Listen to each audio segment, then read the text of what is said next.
बीच में आदिवासी ऑफिस पूना से आए थे। अच्छा। तो वो क्या हो गया था कि किसी एनजीओ वाले ने मेरे से सामान लेके गए और वहाँ बैठ के उन्होंने करे शूट और ये बताया कि हम ही बनाने वाले हैं करके। तब कि उनको बाम्बू तक के फाड़ना नहीं आता। सर मेरे पिताजी एक आर्टिस्ट थे, पर वो सिर्फ सूट टोकनी बना के अपना परिवार चलाते थे। जब पहली में था उसी टाइम पे मेरे पिताजी चल बसे। उसके बाद सिर्फ मम्मी थी, मम्मी की पैरालिसिस में, तो मैं अपना काम करके मैं पढ़ाई करता था। उसका 3 साल पहले ब्रेन ट्यूमर का थोड़ा अटैक आया था उसको।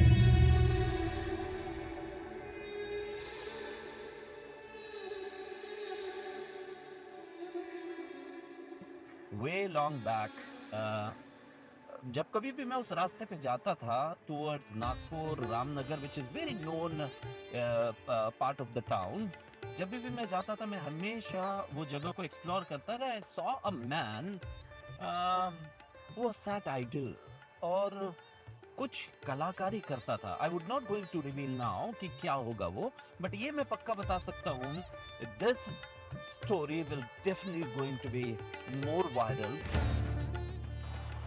हाय, माइक एंड माइंड की टीम आज नागपुर में है। वैसे Nagpur is known for city जहां हिंदुस्तान का सेंटर जैसे 0 माइल्स भी कहते हैं।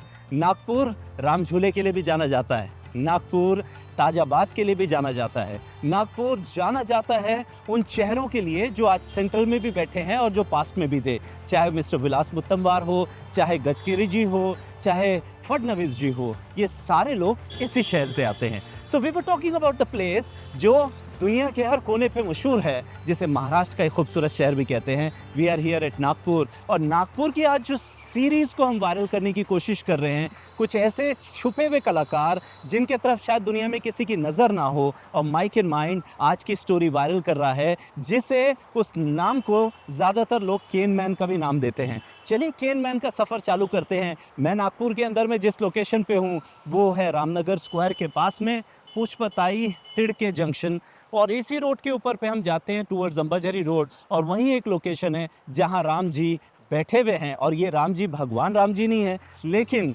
इस शहर के वो कैरेक्टर हैं जो हम आज उनकी रील को वायरल करने की कोशिश कर रहे हैं। Let's move on and let's explore the real art of Nagpur.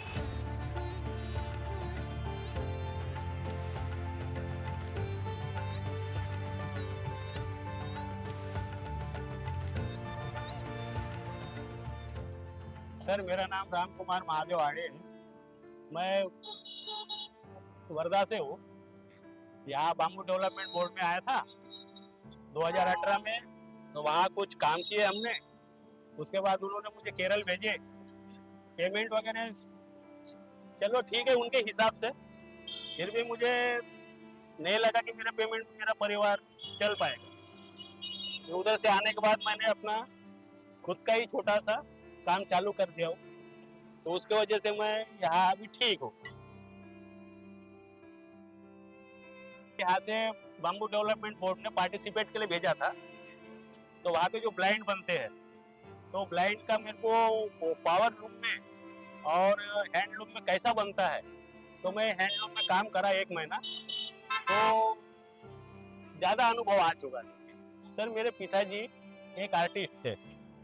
जब उस पीरियड में इस चीज़ों का कोई मतलब नाम ही नहीं था, और कुछ कहीं कहीं था, पर वो सिर्फ सूट टोकनी बना के अपना परिवार चलाते थे। तो मैं कुछ जब पहली में था उसी टाइम पे मेरे पिताजी चल बसे। उसके बाद सिर्फ मम्मी थी, मम्मी की पैरालिसिस में, तो मैं अपना काम करके मैं पढ़ाई करता था। उसका 3 साल पहले ब्रेन ट्यूमर का थोड़ा अटैक आया था उसको। अभी 19 साल की है सर। तो अभी उसको 1 साल का गैप देने लगाए थे डॉक्टरों ने। आज भी उसका इलाज चालू है।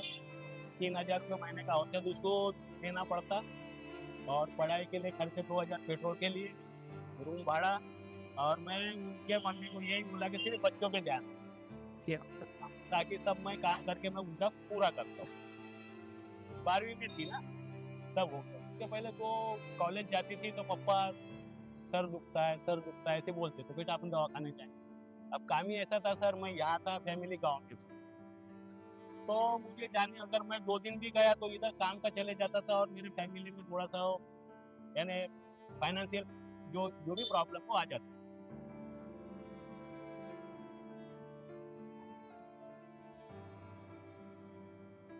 तो पहले में था तो पिताजी ये सब करते हुए मैं बचपन से देखता था।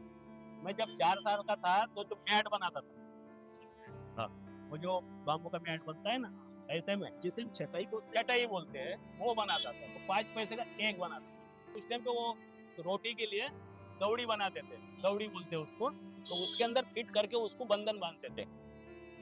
तो मेरे को 5 पैसे का एक देते। तो मैं दिन भर में मतलब स्कूल से आके मैं 18, 20, 22 बनाता था।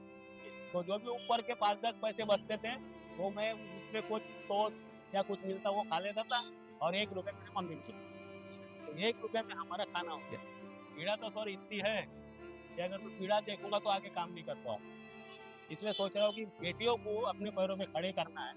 वो एक बार अपने पैरों पे खड़े हो गए, जब तक मेरे हाथों में दम है तब तक मैं काम कर लेते हैं। सर यहाँ से तो कुछ हो जाता है, कभी बारिश का मौसम, कभी कैसा मौसम, कोई खाने की तो चीज़ है ही नहीं, कोई भी आएगा ले लेगा। कोई आता है भाव पूछता है, किसी को कोई बोलता है कि बहुत महंगा है। अब महंगाई इतनी होगी तो अब महंगा बेचना पड़ेगा ना। तो भी अब कुछ लोग आते हैं तो मेरे में वही लोग भगवान है जो उनके वजह से सब मेरा चलता है।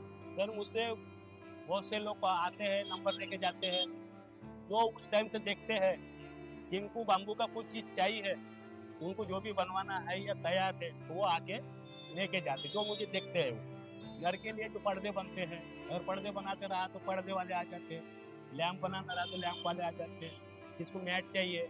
अभी एक 15 दिन पहले एक फार्मेसी कॉलेज उन्होंने मेरे अपना मोबाइल से नंबर निकाले और उन्होंने मुझे कॉल कर, जबकि वो रामनगर से थे। भैया कहाँ आना है? तो मैंने बोला रामनगर से अम्बाझरी रोड पे बराबर आगे यहाँ पे। बोले एक मैट बनाना 4x8 का, तो क्या लो?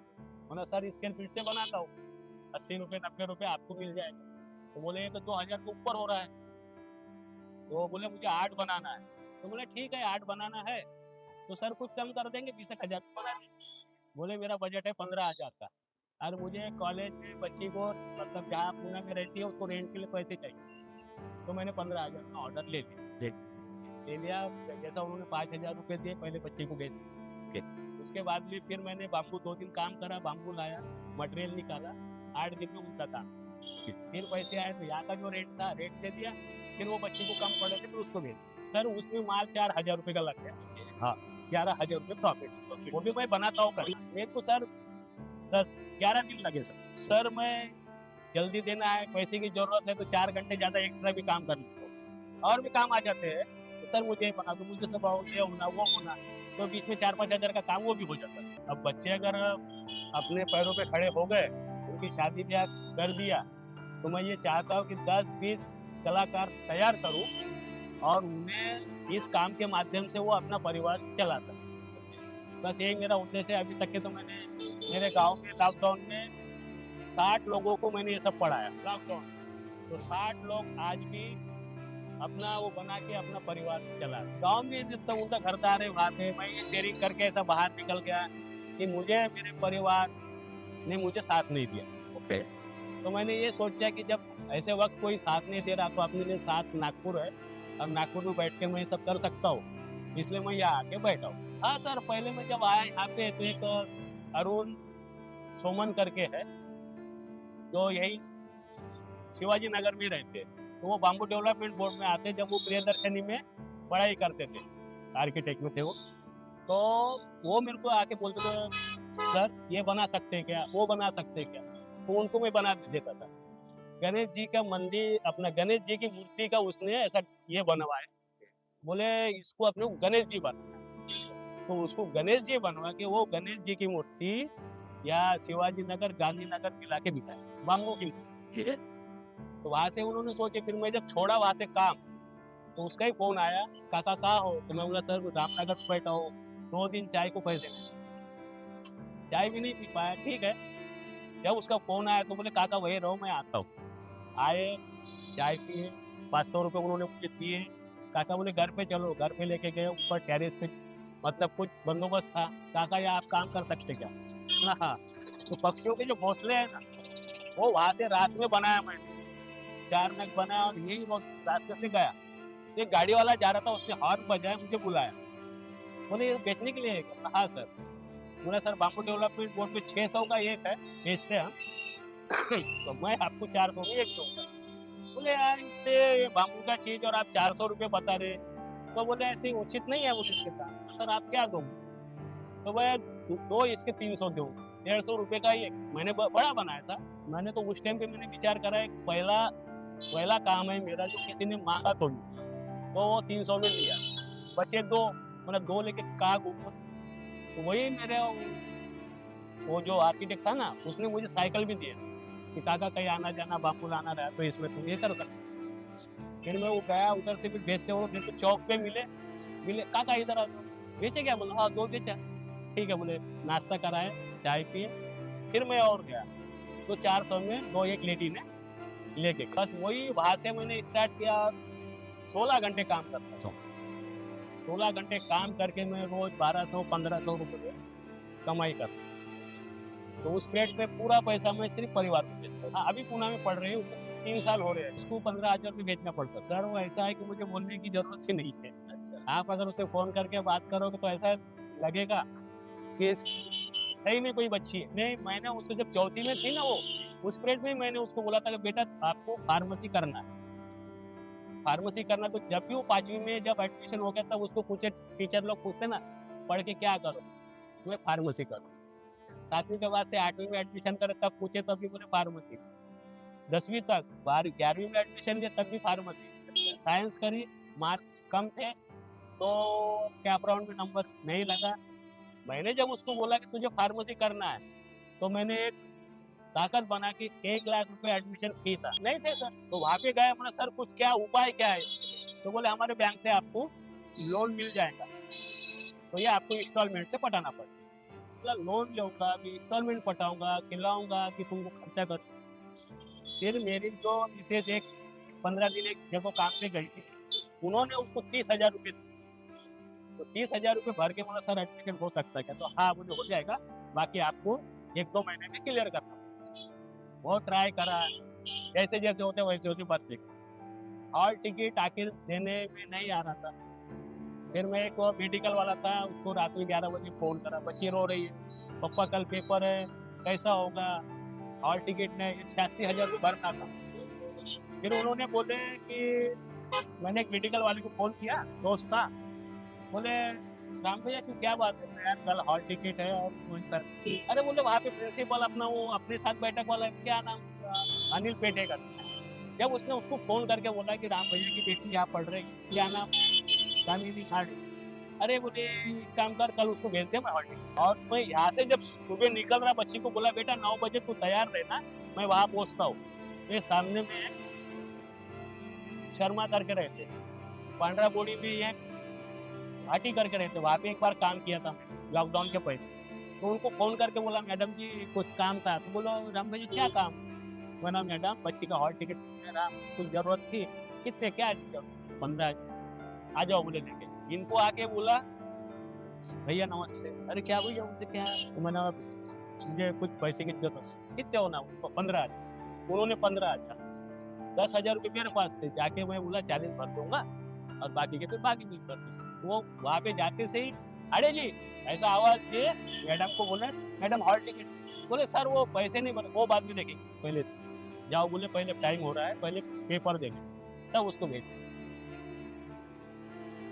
ये सर लैम्प है, ये जाली लैम्प बोलते हैं इसको। ये जो पावर रूम में बनता है, तो ये पावर रूम से जो केरल में मेरा एक दोस्त है जहाँ मैं था, तो मैं कभी कभी मैं उनसे ये मंगवा देता हूँ, वो भेज देते हैं। सर बाम्बू से इनका अगर कस्टमाइज जो आते हैं, वो जो कहते हैं भाई हमको ये बनाना है वो बनाना है, मैं बना दूँ। जो हो सकता है बाम्बू से मैं बना दूँ। कई लोग तो ये बोलते हैं कि बाम्बू के बने हुए चीज हर घर में रहना चाहिए, ऐसा किसी का कहना मुझे किसी ने बताया। किसी ने बोला कि बाम्बू की चीज अगर कोई लेके जाता है तो वो जैसे घर में कुछ ना कुछ एक रोटी रखने के लिए बोलो या कुछ ले आप बोलो या कुछ तो भी ऐसा शो पीस जैसा भी लेके गए तो वहाँ पे वो अच्छा लगे। तो ये एक चर्चित और फेमस प्रकार के आदमी भी बन चुके हैं। जब भी देखता हूँ इनके बात से में भीड़ लगी रहती है। और ये जो बात से जो चीज़ें बनती है ये बहुत ही ज़बरदस्त और जो यानी सुंदर तरीके से बनती है। और जो यानी आकर्षक करती है और लुभाती है, अपने मन को लुभाती है। अद्भुत कला है इनके हाथ में। एक्चुअली ये बहुत पुरानी भी है। पहले के जमाने में ये बहुत ज्यादा बाम्बू की बास्केट से वगैरह यूज होती थी। अभी लोग थोड़ा सा कम यूज करते क्योंकि प्लास्टिक का यूज बहुत ज्यादा बढ़ गया है। प्लास्टिक से तो ये बहुत ही ज्यादा, और इनको भी इससे मतलब इनकम होता है। तो मैं तो सजेस्ट करूंगी कि ज्यादा से ज्यादा लोगों ने इनका ये करना चाहिए, खरीदी करना चाहिए इन लोगों से। तो राम जी के पास में हम जब पहले थे तो श्वेता मिल गई मुझे, और अच्छा ये लगा कि श्वेता खुद आई थी एक कॉन्सेप्ट लेके जो उन्होंने मोबाइल के अंदर में राम जी को दिखाया। पहले तो बताओ श्वेता, करती क्या हो तुम? मैं एक्चुअली होम बेकर हूँ, और अभी फिलहाल में मैंने एक हैम्पर्स बनाना घर से चालू किया है जिसका नाम है उपहार।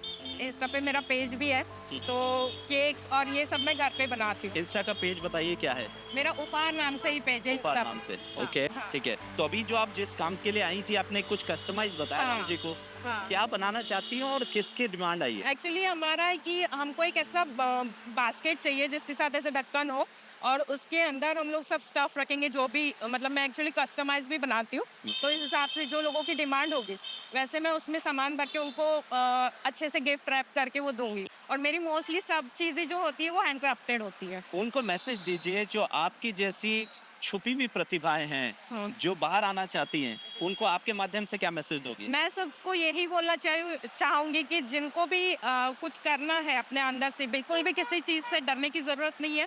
आप अपने अंदर की जो भी क्रिएटिविटी है, जो भी छोटा है भले ही, पर आप उसको करिए, आपको सफलता ज़रूर मिलेगी। और ऐसे छोटे लोगों को अगर आपको ये करना, हेल्प करना, तो बिल्कुल बेझिझक करिए, क्योंकि इनके हाथों में बहुत कला होती है। और ये सब चीज़ें जो है इको फ्रेंडली भी है, तो मेरे ख्याल से इन सब चीज़ों को हम सब ने बढ़ावा देना चाहिए। One line in Marathi which help, which motivate every Maharashtrian to feel about the essence. कुठल्याही गोष्टीला न घाबरता समोर या आणि तुमच्या आतमधली कला बाहेर काढा, नक्कीच तुम्हाला त्यात यश मिळेल। आज का दिन सही में it was really a tough day for us. इसलिए नहीं कि that we were completely and continuously travelling since morning, but at the same time गाड़ी ड्राइव करते करते मेरा जहन आज के इस एपिसोड को रिकॉर्ड करने के बाद ये कह रहा है कि दिमाग बहुत कुछ कह रहा है कहने को राम जी के बारे में, लेकिन राम जी ने इतना भावुक कर दिया है अपनी स्टोरी को बयान करते हुए कि कभी कभी ऐसा लग रहा है कि भावुक हो या अपने आप को स्ट्रेंथ में बदल दूं। कई जगह पे राम जी ने ये कहा कि ठीक है, वो 10 किलोमीटर दूर से साइकिल से आते, आई कैन अंडरस्टैंड, बहुत सारे ऐसे लोग होंगे जो शायद ये सारे काम करते होंगे, बट इतना सब करने के बाद जिनको मालूम है कि उनका रेंटल घर है, उनकी 2 बेटियां हैं, उनके घर परिवार के अंदर में जो सिचुएशन है, जिनके अंदर में उनकी 2 बेटियों को, दोनों को वो पढ़ा रहे हैं, जिनके सर पे भी आज की डेट में देखा जाए तो काम करने के लिए खुद की छत भी नहीं है। जब मैं इन सारी चीज़ों को देखूं तो एक जगह पे ऐसा लगा आता है कि राम जी आप में सही में कुछ तो बात है, जो अपनी तकलीफ़ों को बयान करने के बाद भी तैयार है उस चीज़ को फेस करने के लिए। समहाउ आज की स्टोरी ने बहुत सारी जगह पे हमको देखा जाए तो प्रेरित किया है that we should learn from Ram ji. एक जगह मुझे बहुत ज़्यादा पसंद आई राम जी की, जहाँ राम जी ने एक अच्छी बात कही कि अगर उनके पास 5,000 अगर आए और अगर उनको ऐसा लगता है कि 5,000 में से 2,000 रुपये दवाई में खर्च करने चाहिए, अगला जब पैसे आएंगे तब उसके बाद में शायद वो किसी और जगह पे शायद वो बच्ची के एक्सरे के लिए कर देंगे, तो इट शोज समवेयर कि उनके पास फाइनेंशियल मैनेजमेंट भी है, जो शायद बड़े बड़े कॉलेजेस में पढ़ाया जाता है। तो मुझे ऐसा लगता है ज़िंदगी बहुत कुछ सिखा देती है, और राम जी ने आज की स्टोरी में हमको बहुत कुछ सिखाया है। मुझे ऐसा लगता है कि इस एपिसोड को अंत करने से पहले मैं राम जी का धन्यवाद करूंगा। At the same time I would request to all my subscribers and well wishers जो हमें देख रहे हैं, सुन रहे हैं, समझ रहे हैं, जितनी ज़्यादा स्टोरी को वायरल कर सके, ताकि राम जी को एक ज़िंदगी और उन लोगों के सामने भी एक ऐसी पहचान मिले जहां लोग उनसे मोटिवेशन हासिल करें। अगर आपको स्टोरी पसंद आए तो ज़रूर सब्सक्राइब कीजिए और शेयर कीजिए अपने दोस्तों के साथ, और हम फिर चलते हैं एक और सफ़र की तरफ माइक एंड माइंड्स के साथ। Thank you very much and have a good day.